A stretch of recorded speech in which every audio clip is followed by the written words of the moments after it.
Seberapa penting Omnibus Law Cipta Kerja sampai buru-buru disahkan? Ujian bagi bangsa Indonesia belum juga usai. Pandemi COVID-19 yang menjadi momok di seluruh dunia tak luput juga menyerang bangsa Indonesia. Belum juga berhenti dengan permasalahan virus. Justru, rakyat malah dibebani lagi oleh pemerintahnya sendiri dengan adanya Omnibus Law, Undang-Undang Cipta Kerja, yang saat ini banyak menuai kritik. Seperti kita tahu, Undang-Undang Omnibus Law Cipta Kerja alias Undang-Undang Sapu Jagat ini akhir-akhir ini membuat ramai publik, baik di media sosial maupun di lapangan.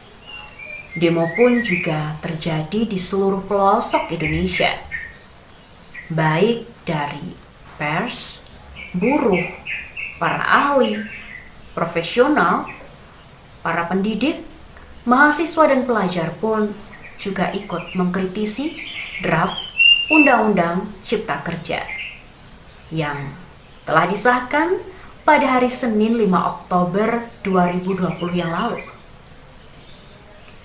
Sebagaimana narasi yang beredar, Omnibus Law Cipta Kerja ini disusun dan disahkan guna untuk mendongkrak atau menarik investasi yang datang ke Indonesia.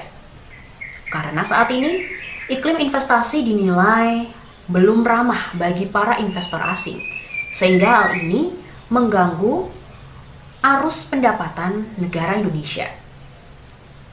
Namun, narasi ini pun ditepis oleh sebagian ekonom.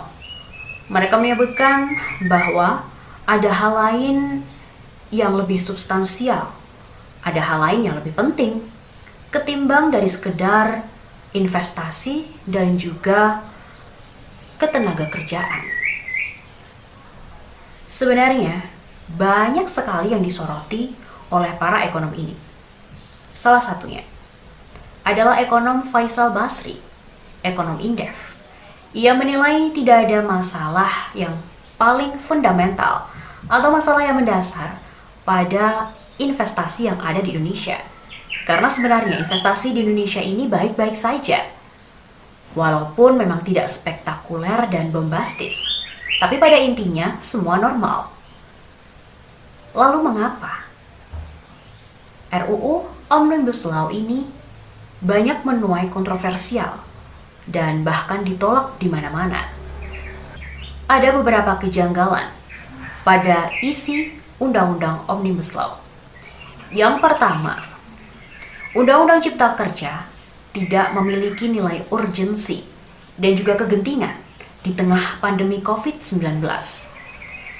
Prioritas utama pemerintah seharusnya diarahkan pada penyelamatan jiwa manusia, kemudian juga memutus rantai penyebaran COVID-19 dan juga memulihkan ekonomi masyarakat Indonesia. Kemudian yang kedua, sejumlah pasal krusial menjadi sorotan karena dinilai banyak merugikan masyarakat dan juga mempertaruhkan serta kontraproduktif dengan spirit Undang-Undang Cipta Kerja. Beberapa pasal misalnya memberikan dampak pada kalangan pekerja dan juga buruh, lingkungan, serta pendidikan. Tentunya merupakan dampak yang negatif. Dan yang ketiga, merupakan hal yang paling penting adalah Undang-Undang Cipta Kerja ini dibuat dengan proses formil yang bermasalah. Tidak melibatkan elemen masyarakat, tidak melibatkan partisipasi masyarakat, seolah-olah tidak lagi diperlukan. Maka, bagaimana kita harus merespon Undang-Undang Cipta Kerja yang sudah terlanjur disahkan ini?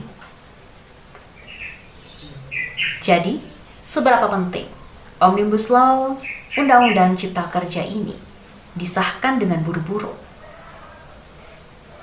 Apa urgensinya sehingga terkesan menjadi high priority dibandingkan dengan menyelesaikan masalah pandemi?